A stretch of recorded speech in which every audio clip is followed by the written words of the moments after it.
All right, two big stories for you. Number one, President Trump once again has accomplished something historic on the border. A new report is out. We're going to take a look at that. Number two, CNN did a sob story on a family who is self-deporting. We're going to debunk some of the lies on that. And then obviously show you both sides in this video and then give you the bottom line.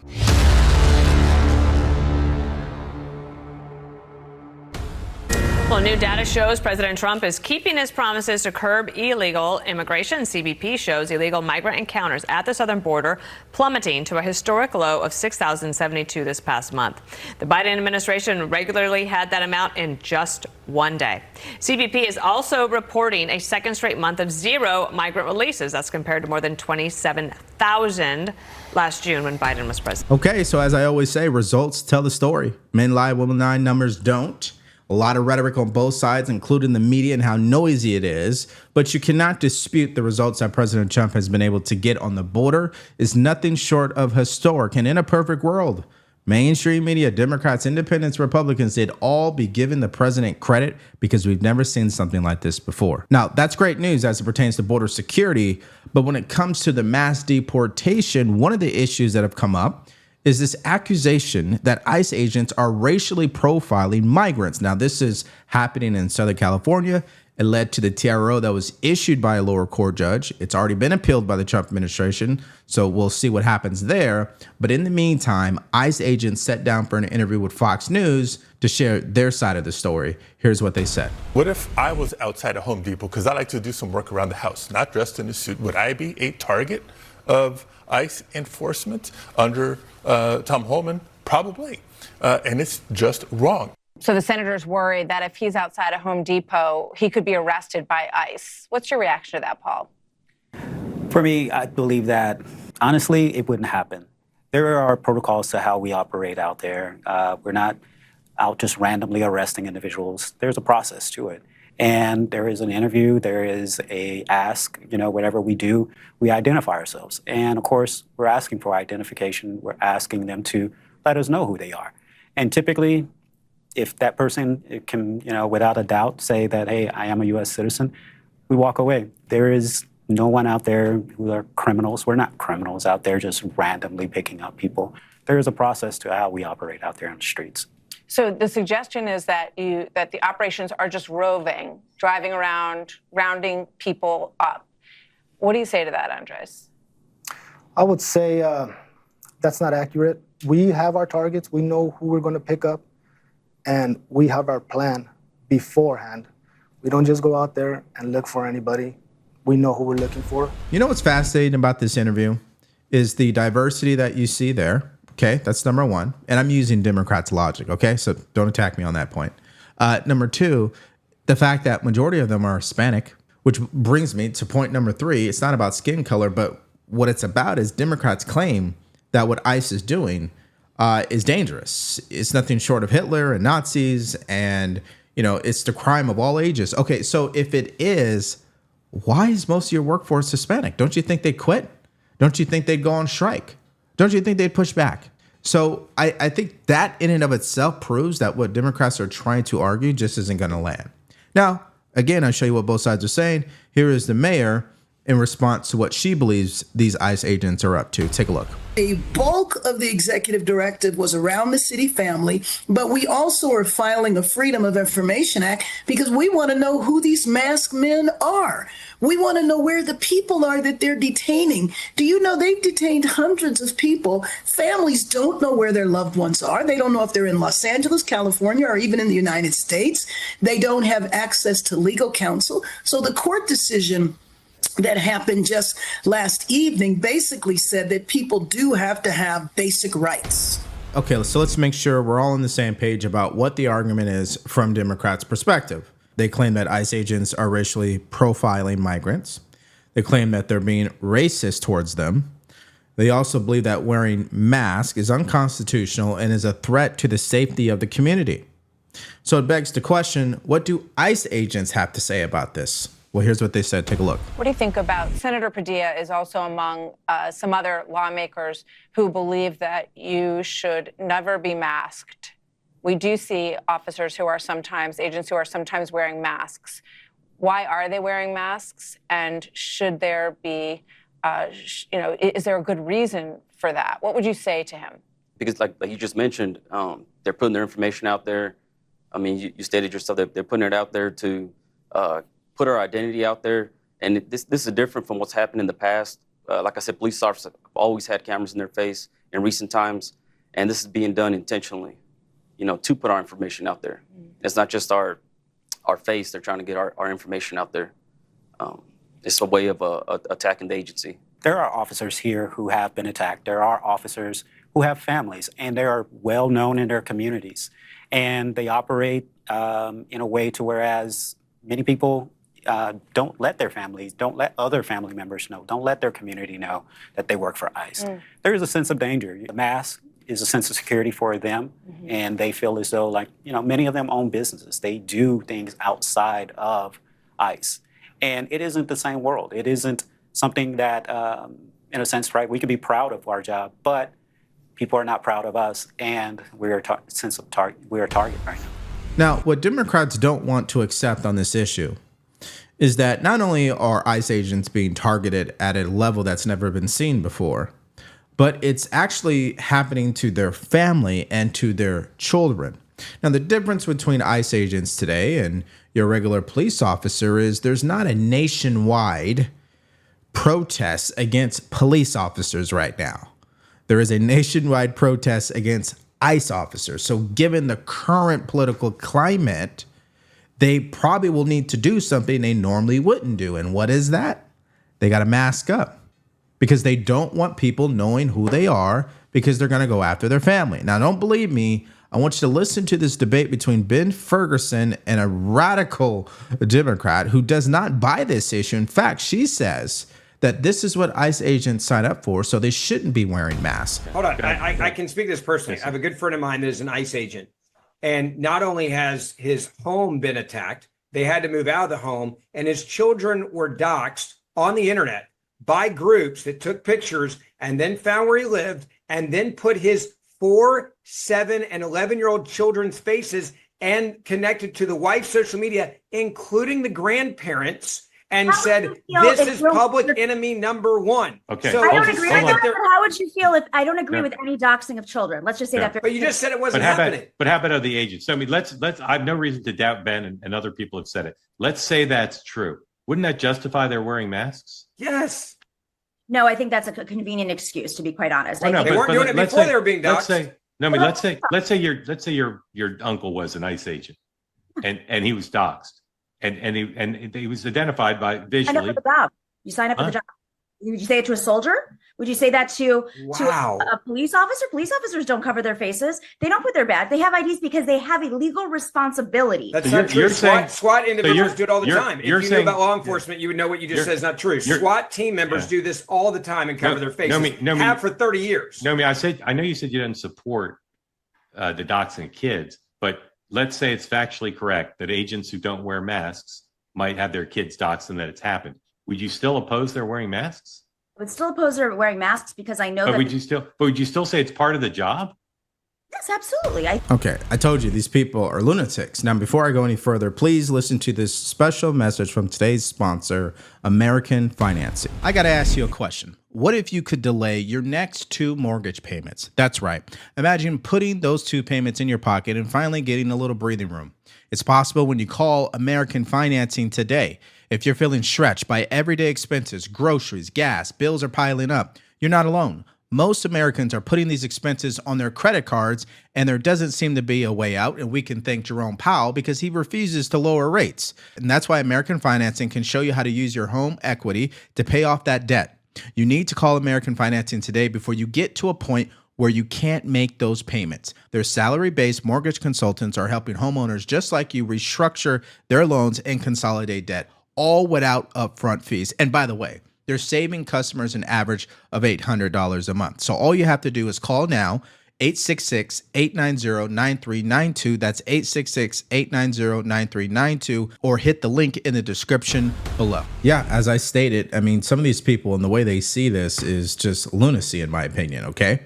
And just to correct the record here, military soldiers, because I was one, we do wear masks. In fact, if you saw the people that were a part of the riots in Los Angeles, the National Guard troops, they were wearing masks. That is a normal practice. As you heard, SWAT wear masks.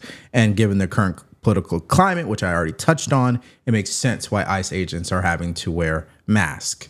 Now, the unfortunate part, as I stated, Democrats are not going to see that because their argument is ICE agents are pulling loved ones off the street. Okay, well, I have a response to that as well. Two things can be true at the same time. You could be a loved one and you cross the border illegally, which means you're subject to deportation. You can be a loved one and you could have been in this country for many, many years, never got your papers in order, you're undocumented, you're not in compliance, and you also are subject to deportation. So unless we change the law, we shouldn't be surprised when we see people being detained and deported. This happened under Obama. Now, let me show you another example. Here's MSDNC and their take on this. Take a look. That same Miami Herald article, and there's so much more, but this article had a lot of stunning details in it, includes what I would consider a jaw-dropping detail, that a Florida Highway Patrol officer told an immigrant's lawyer that anyone who, quote, appears Hispanic needed to be sent to Customs and Border Patrol to have their license verified. And Latinos are the second largest racial and ethnic group in your state. What are you telling your constituents or people who ask you what they should do? It's such a great question because we're getting flooded with those types of messages of folks who have legal status or have mixed families and don't know what to do. And I want to just affirm this point about how the overwhelming majority of those being detained have no criminal background, because it doesn't start at this Everglades detention center. It actually starts, to your point, when folks get pulled over for small traffic violations, end up in a local jail under an ICE hold, have no ability to seek due process. And the reality is that a lot of these folks don't have the money to even afford an attorney. What do I have to say about that? Number one, then you shouldn't have entered the country illegally, or you should have your papers in order. Brings me to point number two. What would happen to you and me if our driver license expired and we continued to drive every single day and we were pulled over? Sooner or later, we're going to get arrested and go to jail. The first time, if you get a nice officer, they may let you go. But most of the time, they're going to tow that vehicle. And if they catch you again, you're going to jail. I don't understand why, when it comes to Democrats, they forget about law and order on this issue. We are a country of laws. If you don't follow the law repeatedly, then the consequences are what they are. Now, let's have a little fun, because in Portland, there was a protest at one of the detention facilities. And now the Trump administration is pretty much getting smart and trolling these people by using President Trump's voice. You just have to take a look at this to understand. Watch.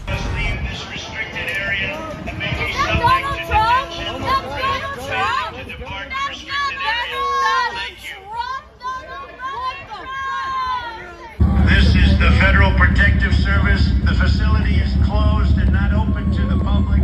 Stay out of the area of the driveway to allow for vehicular traffic. Remain on the sidewalk or across the street. Everyone must leave this restricted area and may be subject to detention or arrest for failing to depart the restricted area. Thank you. Now, that's really good. I hope they continue to do that at all detention facilities, honestly. But listen, let's be more serious here. Now, CNN, of course, they did a whole story about a family who was self-deporting. And this is no short of what CNN, we would expect them to do, of course, because they have a particular angle in regards to undermining the president, in regards to undermining President Trump. And this, they believe, will do it. So what we're going to do is take a look at a few clips of this story and talk about it. Let's start here. These are the main pictures from our house that we didn't want to just throw away. Sasha Mendoza has the impossible task of packing up her family's life in Pittsburgh into a handful of suitcases. It's really hard to tell a 4-year-old that they can't bring their toys or their stuffed animal. There's just not enough room. We can't put a stuffed animal and then have no pants. I've literally never felt anxiety the way that I have in the last few years here. So you are saying bye to the U.S. for good? For good, yeah. Yeah, for good. Fearful of President Donald Trump's immigration crackdown, Sasha, her husband Julio, and their 3 kids are leaving behind the life they built together. Okay, so are you paying attention? You see how CNN likes to focus on only the details that are emotional, and then they leave out the pieces of information that would make someone say, oh, now I see the full picture of what's going on here. This isn't trying to make me feel bad about these people who are self-deporting. In fact, this is a smart move that they are self-deporting because they're not in compliance with the law. And if I don't like the law, then I should be advocating for my congressional leaders to change the law. I say that like almost every single day. I'm sure I sound like a broken record at this point, but that's what we see in this first clip. Now, let's go to this second clip where you literally see how they don't really think much of being undocumented. It's almost as if it's not a big deal for migrants. They could care less. Take a look at this. Julio is an undocumented immigrant from Mexico. Sasha and their 3 children are all U.S. citizens. They decided to make the move together only moments after Trump took office. There was an executive order being signed, and that was her call for. Said, like, what do you think about moving to Mexico? And I said, honestly, at this point, yeah, let's do it. We're gonna move to Mexico. We're gonna move to Mexico, not today. And with that, the family began to wind down their lives, sifting through keepsakes and moving out of their home. Say bye to the house. Bye. Miss you. When you were dating, did your status as being undocumented come up at all? And then our first date, we kind of like were mentioning it without mentioning it. And at one point, he ordered a drink and he asked for extra ice. And I said, no, we don't do ice here. And he was like, That was like the only thing we were going to say. So, by the way, Julio crossed the U.S. southern border when he was 11 years old, and he's lived in Pittsburgh ever since. One of his first concerns when we talked about moving is like, how am I going to watch the Steeler games? Now, I don't know about you, but when I grew up, I used to watch a lot of Judge Judy. And one of the biggest lessons I learned from her is you cannot come to court with dirty hands. Okay. So this guy is literally sitting down complaining about ICE agents, I guess, racially profiling migrants, and that President Trump is being mean. But this guy's been in the country illegally since he was 11 years old, never applied for DACA, and never bothered to fix his situation. Give me a break. Now, it may suck for the children because they're having to leave and go to another country, but that's not President Trump's fault. You're the man of the house. You are the husband. You're the leader of that family. Why are you not in compliance for your family? there are no limits on being a target. The only main concern is like he looks brown, he looks different, he don't speak English. He's the one. It doesn't matter. Your reaction to what that man has to say and what the process is. That's absolutely false. And, you know, I can tell you the individuals and the officers and agents you interviewed today, I've worked personally with them. The one veteran, Paul, that you talked to, him and I have worked together since our beginning of our careers. And I can tell you that what the men and women of ICE do every day is amazing work. They're not out there racially profiling. They're a professional law enforcement agency. And when, you know, rhetoric like that or statements like that get out, it totally diminishes what ICE does. Kind of like the statement you had from the representative in Rhode Island, where he talked about our neighbors being arrested by the Gestapo. Well, what that representative failed to bring up was the fact that he was an MS-13 gang member who had a pending charge for fentanyl distribution. So that's the problem when people start politicizing the law enforcement mission of ICE.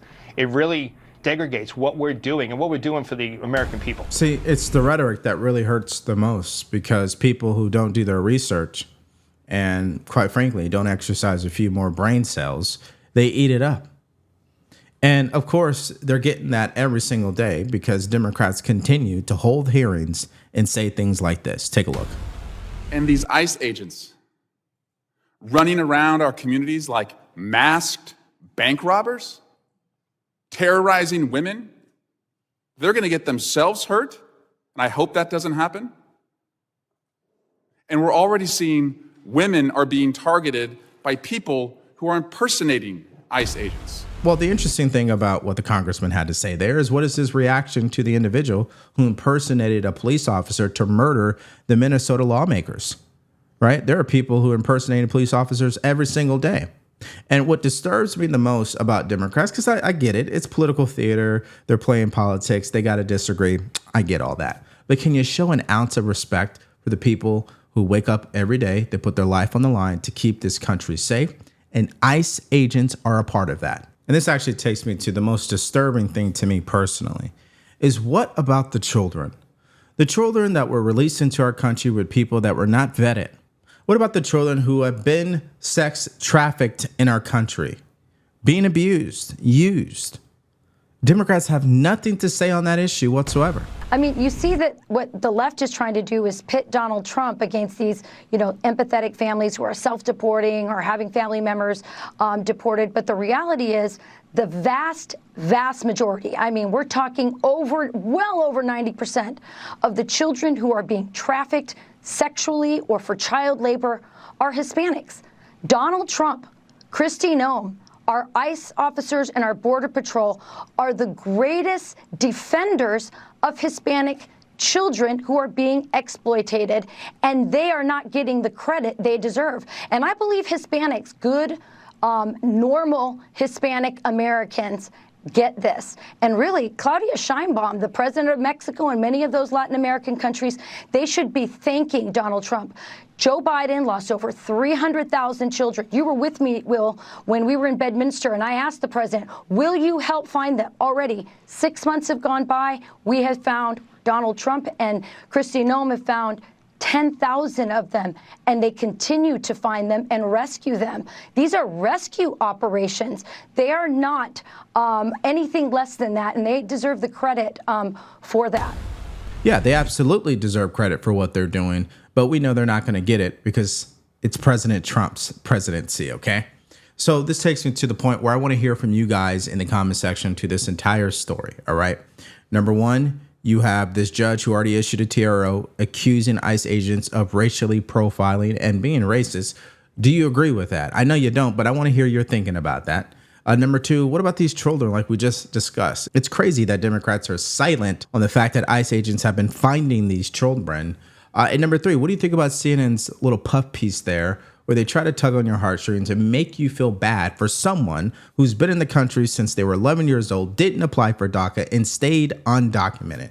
I mean, what is the true excuse there? Let me know your thoughts about all that in the comment section below. Now, yesterday, Democrats suffered another major legal blow as the Supreme Court handed President Trump another huge win. They are allowing the president to downsize the Department of Education. If you miss out on that story and more from yesterday, all you have to do is click on it because it's coming up right now.